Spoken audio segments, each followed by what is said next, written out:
que viene al programa muy seguido, siempre dice, y creo que lo dijo aquí por primera vez, que la consulta es como una forma de protesta, es como cuando vamos a protestar alguna injusticia, pero es una protesta institucionalizada que puedes contabilizar porque ahí van a estar nuestros votos diciendo, sí quiero que se investigue y se enjuicie. Y bueno, antes de pasar a la última pregunta, por favor síganos poniendo acá sus preguntas, ya tengo todas apuntadas y ahorita nos vamos a ir de una por una y los vamos a ir contestando, los van a ir contestando nuestros amables panelistas. Nada más, antes de irnos a sus preguntas, le quisiera yo preguntar a Eder, a mí me llamó mucho la atención un tuit que puso Eder hace un par de días que me pareció muy sabio sobre la mercantilización de la lucha, ¿no? Que ha hecho muchos actores neoliberales. Y si bien creo que algo que tenemos que celebrar de la consulta y de este proceso es que ha habido muchos grupos de la sociedad mexicana que no necesariamente están a favor de la Cuarta Transformación, llamando al voto. Incluso Javier Sicilia, ¿no? Que es abiertamente oposición, ha estado llamando a que la gente vote por el sí. Él es ZLN, los padres de Ayotzinapa. Hay incluso personas de este grupo de seguridad sin guerra que han llamado a votar que sí. Sin embargo, sigue existiendo un grupo de la sociedad civil elitista, porque la sociedad civil somos todos, y de hecho este es un esfuerzo de la sociedad civil cuando se juntaron todas las firmas, que ha estado tratando de desmovilizar. Y yo quería preguntarle a Eder acerca de este tuit que pusiste, que a mí me parece muy acertado. ¿Por qué crees que cierto sector de la sociedad, en específico este grupo académico, autoproclamados defensores de los derechos humanos, y la élite de la sociedad civil, están en contra de la consulta? ¿Qué opinas, querido Eder? Bueno, yo veo dos sectores divididos en este momento de lo que conocemos como los abajofirmantes. Están divididos y la consulta, otra de las grandes victorias antes de celebrar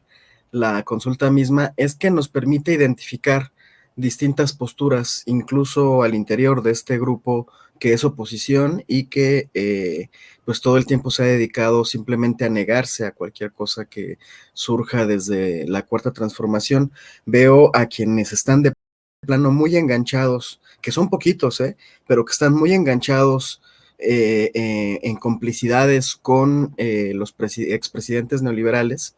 y que esos, por supuesto, están absolutamente en contra de la celebración de la consulta. Algunos socialdemócratas, supuestamente impulsores de la democracia en México, como José Boldenberg, que es el padre intelectual de muchos de los consejeros del INE, nos llamó perros por querer participar en esta consulta del 1 de agosto, y por supuesto que él es un opositor, lo cual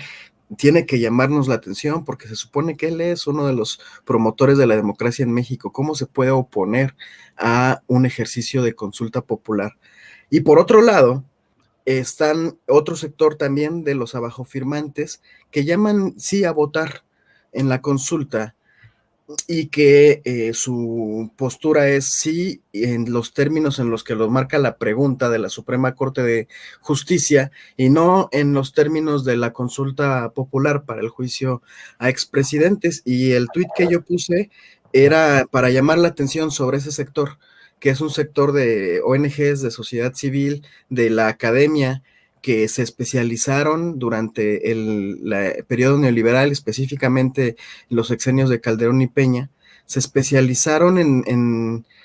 todo el rollo de los procesos de paz, justicia transicional e incluso el acompañamiento a ciertas víctimas de la guerra de Calderón. Y de repente se han concentrado más en disputarnos la narrativa del juicio a expresidentes que en promover la consulta. Es decir, esta banda dice que están a favor de la consulta y que hay que participar, pero todo el tiempo a nosotros abrieron una disputa en la que nos están cuestionando si realmente nuestra motivación son las víctimas y no la venganza política. Una tontería de ese tipo.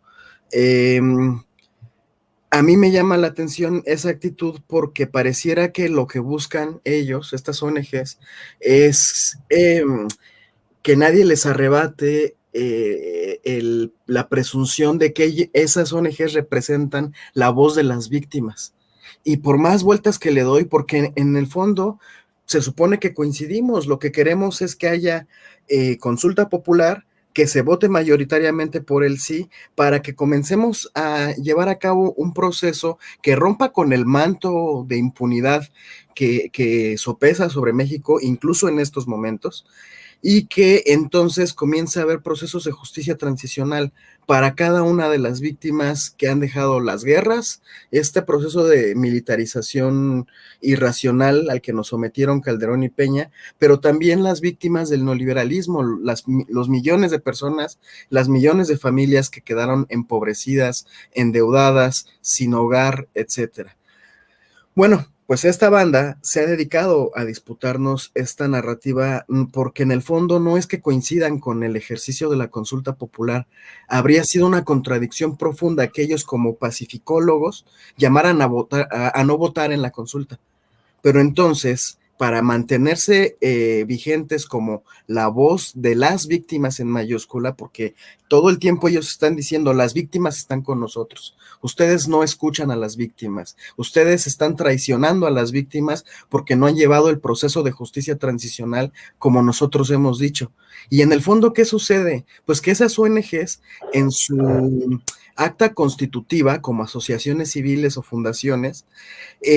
tienen en el centro a las víctimas, pero no hacen en realidad nada por ayudarle a las víctimas. Y su miedo es que se les quite la bandera del proceso de justicia transicional, de reparación del daño, y que de verdad comiencen a hacer procesos populares, que haya comisiones de la verdad encabezadas por académicas, por especialistas, por activistas, pero no en función de sus asociaciones civiles. Eso les quita contratos a estas organizaciones. Y es que son este fenómeno de las asociaciones civiles y ONGs es parte también del proceso de la neoliberalización de las causas